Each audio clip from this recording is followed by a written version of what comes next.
Hörmətli xanımlar və cənablar, hörmətli çox dəyərli dövlət rəsmiləri, sizləri bir arada görmək, xüsusilə də bizim bugünkü gündə Bahar xanım da dedi, yaşadığımız Azərbaycan İnnovasiya Mərkəzində bir arada görmək bizi çox fərəhləndirir və çox sevindirir. Dövlət rəsmilərinin, startupların, universitetlərin hamının bir arada olması düşünürəm ki, bu böyük bir qələbədir və bu uğura aparan bir yoldur. İnnovasiya və Rəqəmsal İnkişaf Agentliyi olaraq bildiyiniz kimi fəaliyyətimiz məhz ölkədə rəqəmsal inkişafın koordinasiyası, bu istiqamətdə aparılan fəaliyyətin təmin edilməsi və eyni zamanda innovasiya ekosisteminin quruculuğu istiqamətində bir sıra tədbirlərin həyata keçirilməsinə fokuslanmışdır. Təbii ki, bu istiqamətdə çox uzun danışıqlar keçirmək olar, amma qeyd eləmək istərdim ki, bu istiqamətdə əsas strateji baxışımız və vizyonumuz məhz hörmətli cənab prezidentimiz tərəfindən təsdiq olunmuş rəqəmsal inkişaf konsepsiyası və süni intellekt strategiyası çərçivəsində bu strateji baxışımız təmin olunmuşdur. Qeyd etmək lazımdır ki, ümumiyyətlə innovasiya ekosistemi yaradıcılığı deyərkən biz fəaliyyətimizi 5 əsas komponentə fokuslayırıq.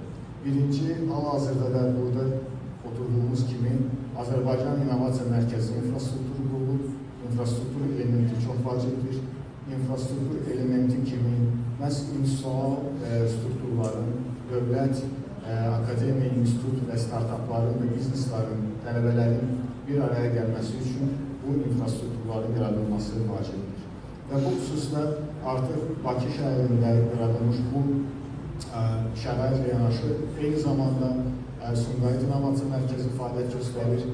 Artıq yaxın aylarda Naxçıvan Dövlət Universitetində İnnovasiya Mərkəzi fəaliyyətə başlayıb və cari ilin sonuna qədər digər universitetlərdən də fəaliyyət göstərək, xüsusən də rayonlarda genişlənmək üzrə planlarımız mövcuddur. Qeyd etmək lazımdır ki, startupların, xüsusən erkən etapda olan startupların əsas çağırışlardan biri məhz maliyyə vasitəsinə əlçatanlığın artırılmasıdır. Bu sual mənim də qeyd elədi. Venture maliyyələşməsi xüsusunun bugünkü gündə mühüm aspektlərdən biri bu istiqamətdə müvafiq qanun rejiminin formalaşdırılması ilə bağlı aidiyyatı qurumlarla sıx əməkdaşlıq edilir. Amma bununla yanaşı artıq agentlik özəl sektorla əməkdaşlıq çərçivəsində 3 venture fondun yaradılmasını təmin etmişdir. Əməkdaşlıq çərçivəsində artıq həmin fondlar çərçivəsində tərəfindən 30-dan artıq startupa maliyyə investisiya həyata keçirilmişdir. Qeyd etmək lazımdır ki, ümumiyyətlə bu əlaqənin kommunikasiyanın qurulması eyni zamanda nəinki Azərbaycanda mövcud olan bazarlığın və eyni zamanda xarici bazarlara çıxışın təmin edilməsinə çox vacibdir. Və bu proqramın müstəsna əhəmiyyəti ondan ibarətdir ki, sual məndə çıxışında qeyd elədi. Ənənəvi İpək yolu üzərində qurulmuş bu axın Macarıstandan Çinə qədər olan startuplar məhz bu xarici bazarlara çıxışı təmin edir. Və eyni zamanda şərait yaradır ki, Azərbaycanda olan bu innovasiya ideyalar məhz həmin xətt üzrə xarici bazarlarda da özlərini imtahan etsinlər, özlərini yotasınlar. Və yekun nəticədə əsas məqsədimiz innovasiya düşüncənin təmin edilməsidir.